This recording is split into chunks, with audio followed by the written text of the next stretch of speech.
bicara semua yang kita bicarakan ini, yang tidak ada itu strategi pembangunan. Jadi kita mulai dari ranting. Strategi pembangunannya tidak ada. Jadi yang ada adalah pemerintah itu memajukan industri sawit yang telah menghabiskan 16 juta hektar. Kemudian banyak tantangan, banyak ancaman dari luar. Jadi didoronglah sawit ini untuk produksi di dalam negeri lewat B30, B40, B100. Ya tenaga kerjanya sedikit. Oke, tambang dimajukan, nikel, batu bara, tenaga kerjanya sedikit. Lantas corporate farming, Pak Jokowi ke Kalimantan Tengah, ke Sumatera Utara, nanti ada juga corporate farming, bukan pertanian rakyat. Ya tenaga kerjanya sedikit. Semua yang diajukan, yang diberikan kesempatan adalah BUMN. Tenaga kerjanya sedikit. Bibit lobster diekspor, nelayan sedikit dapatnya. Jadi strategi pembangunannya memang tidak memihak kepada penciptaan lapangan kerja. Kok solusinya omnibus? Kan aneh. Kemudian kita lihat import garam, kita terbesar di dunia. Tidak pernah kita memberdayakan petani tebu kita. Rakyat lagi. Ini apa-apaan omnibus ini? Ya. Jadi alasan saja omnibus itu menciptakan lapangan kerja kan. Yang kita dengar tadi semua ini adalah mempermudah usaha kok. Bukan penciptaan lapangan kerja. Jadi udah salah di judul. Artinya semua dibuat mudah tadi dari DPR, dari pemerintah. Semua untuk mempermudah usaha. Kita nggak ada masalah. Memang ruwet usaha di Indonesia. Ya. Menghilangkan korupsi lewat omnibus. Itu korupsi kecil-kecil kalau perizinan. Yang paling besar korupsi kebijakan. Oleh karena itulah KPK harus dilumpuhkan. Dilumpuhkan dulu KPK-nya. Karena KPK penghambat usaha-usaha besar. Ya. Pengusaha-pengusaha besar masuk penjara kan. Harta Timur Daya, you name it lah. Semua. Nah, ini jadi ancaman menghambat usaha. Disampaikan sendiri oleh Pak Muldoko kok. Undang-undang KPK yang ada sebelumnya itu menghambat investasi. Nah ini dia yang jadi masalah. Nah oleh karena itu soal investasi. Tidak sekedar pertumbuhannya naik terus. Tapi juga size-nya investasi di Indonesia itu besar. 34% dari PDB. Tertinggi di ASEAN. Lebih tinggi dari rata negara berpendapatan menengah dan kecil, menengah bawah dan menengah atas. Ya, Indonesia masuk top 20 sebagai penerima investasi asing di dalam negeri. Pak Bahlil itu baru menggait investor dari Korea mau masuk Indonesia di tekstil. Pak Luhut Panjaitan sekarang ada Menko Maritim, wah laporannya ke masyarakat. Ini Telsa mau masuk, wah litium mau masuk, luar biasa masuk semua. Ya. Jadi tidak ada masalah sebetulnya.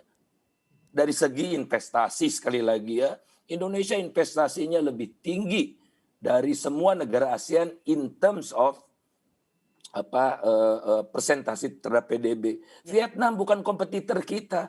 Tapi hari gini kita ingin membalikkan sejarah ke tahun 80 tatkala kita jadi pengekspor garment terbesar, elektronik dan sebagainya, udah tidak zaman.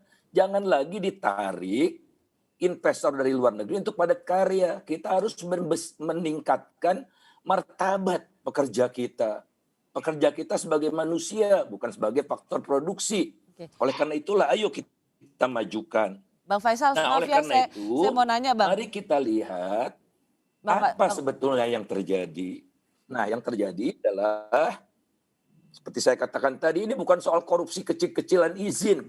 Ya korupsi kita yang besar-besar tuh yang seperti Joko Chandra itu. Ya bukan izin-izin 100 perak, 500 perak.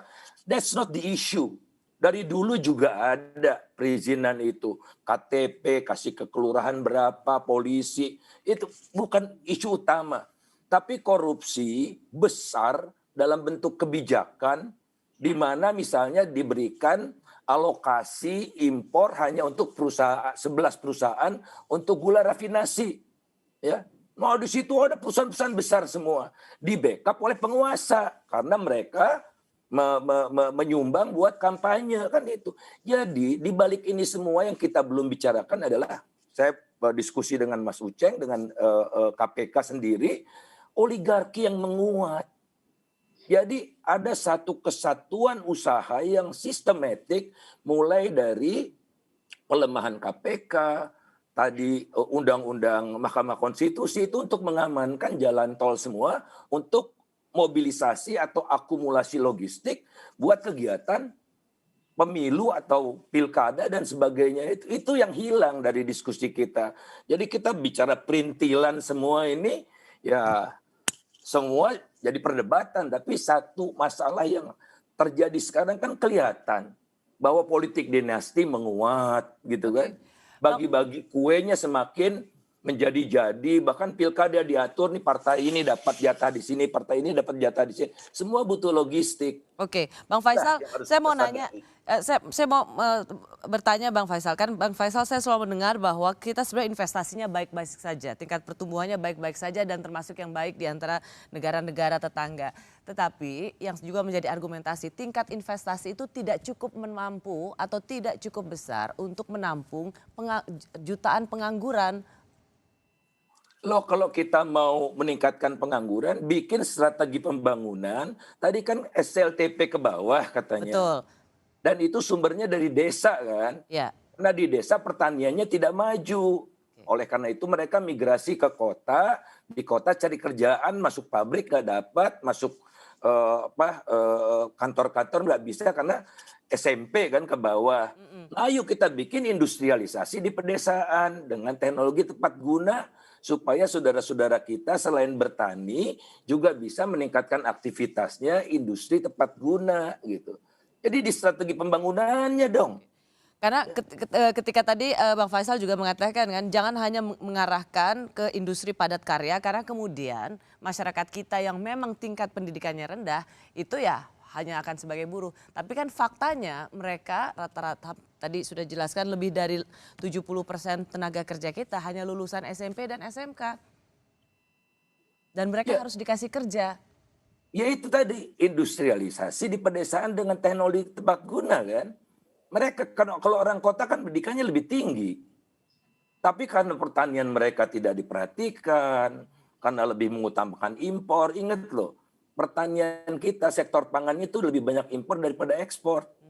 Kan bagi-bagi di situ garam impor, gula impor, bawang impor, cabai impor. Apa sih susahnya mengembangkan cabai?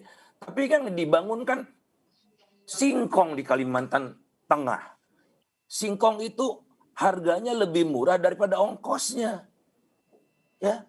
Jadi kacau ini dan dipimpin oleh Menteri Pertahanan. Kan kekacauan-kacauan ini nyata. Nyata sekali. Ya, jadi pilihan-pilihannya kalau singkong itu nilai tambahnya kecil tapi mengolah tanah yang bergambut itu mahal sekali. Jadi marginal revenue-nya jauh lebih kecil dari marginal cost-nya. Ya ikonnya tinggi. Dan itu diusung oleh presiden sendiri. Nah, kalau presiden mengatakan dianggap sebagai titah dan harus dilaksanakan, menterinya mengiyakan semua. Kembali ke zaman Orde Baru, iya Pak, siap Pak, laksanakan Pak, gitu. Memang presiden Superman? Kan tidak.